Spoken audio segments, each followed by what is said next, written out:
As one of the most trusted Florida election officials, he had been appointed to oversee the 2000 presidential recount. The recount might have discovered why Volusia County's computers counted backwards to minus 16,022 votes. But when the Supreme Court stopped that recount, Ian was left with unanswered questions. One of the reasons that interests me about the Volusia County situation and what happened there is that we in Leon County used the identical voting system, the Diebold AccuVote 2000. And in the 17 years that I've been an election administrator, my experience is that that kind of subtraction cannot occur accidentally. Someone consciously tried to affect that computer system and consciously tried to perpetuate a fraud, to steal votes.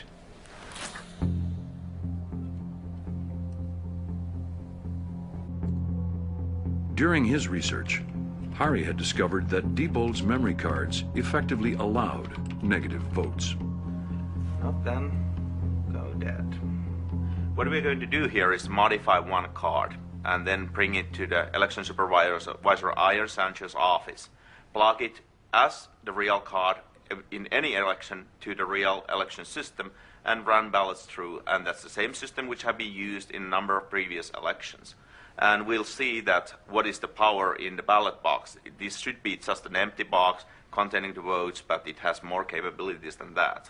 So it's a very simple process. You just add the card in, you run the rewrite program, tell where to find the scanner, and tell exactly what file you want to be put in, and off it goes. Hari's hack is a variation on stuffing the ballot box before anyone has voted. But this is always suspicious because you end up with more votes than voters. So Hari used 5 negative votes for one candidate and then gave the other one 5 positive votes. So as people cast their ballots, the total number of votes always equals the total number of voters. But was Hari right? Black box voting went back to Tallahassee for the ultimate test. Well, let me tell you what we're going to do today. We have constructed a mini election, but Harry Hersey, as you have served as a technical advisor of how to do this, we're going to ask you to remain outside. After you, let me introduce you to my election staff.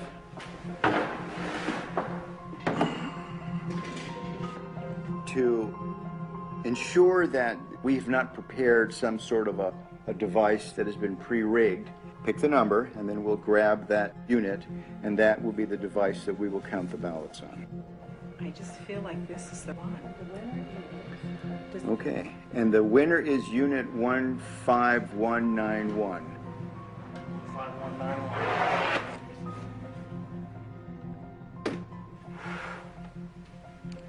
What we have here is a programmed optical scan ballot. There is only one question on this ballot. Can the votes on the Diebold system be hacked using the memory card? I have only touched the memory card, not the other parts of the Diebold election system, which is going to be used today. Only the memory card.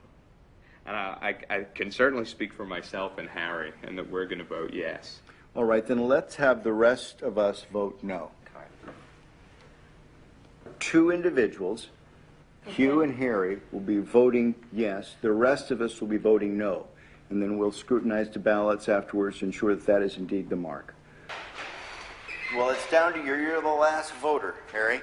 All right. I think it could be. So I vote for yes. You will be the second yes. All right, Ian, here is the memory card I have touched. Okay. Now, this is the only piece of Diebold equipment that you've used. That's correct. Well, thank you. Let me take your ballot in. This card will go into this slot. The next activity that the election worker does on the morning of the election is turn the machine on, making it live to receive votes. When you do that, this machine will produce what is called a zero total tape. The machine is going through a self-test analysis, and then it'll spontaneously turn on.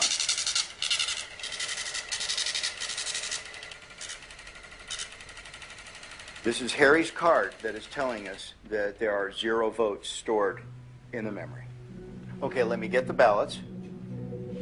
Let's insert a yes ballot.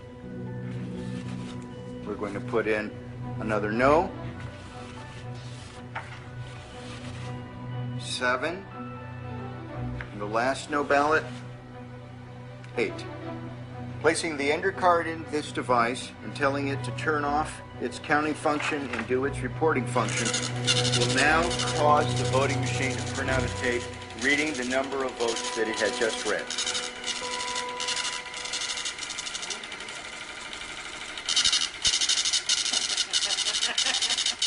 Oh my. Oh no! What is it? What is it? 7 yes, 1 no. Oh my god! Oh my gosh! Let me see. Here's the tape. 7 people said it could be hacked. And we put through 6 and 2. 6 no no's and 2 2 yes. yeses. Oh my gosh, do you know what this means?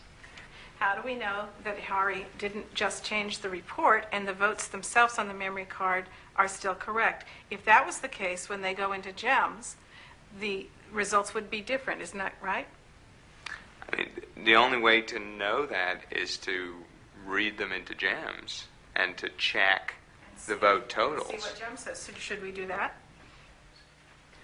I think we should, because I want to confirm for my own analysis, is this just a superficial Correct. Right, that's a good hack? In other words, question. did we just change the words on this paper?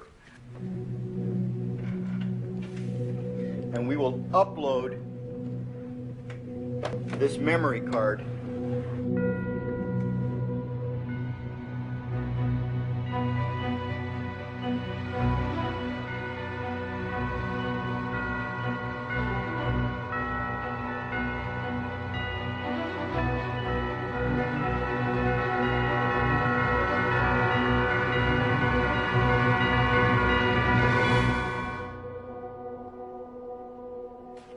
if I had not seen what was behind this, I'd have no reason not to. I would have certified this election as a true and accurate result of a vote.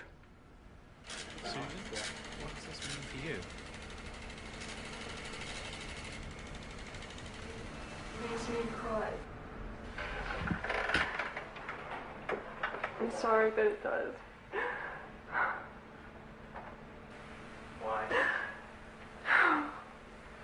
Why? There's so many reasons. The reasons because there are people out there who are giving their lives to try to make our elections secure, and they're being called conspiracy theorists and technophobes, and these vendors are lying and saying that everything's all right, and it's not all right. And I'm crying because I'll quote somebody that I know who said that it's as though our country is one country pretending to be another country. How can this be happening to our elections? This really does affect me.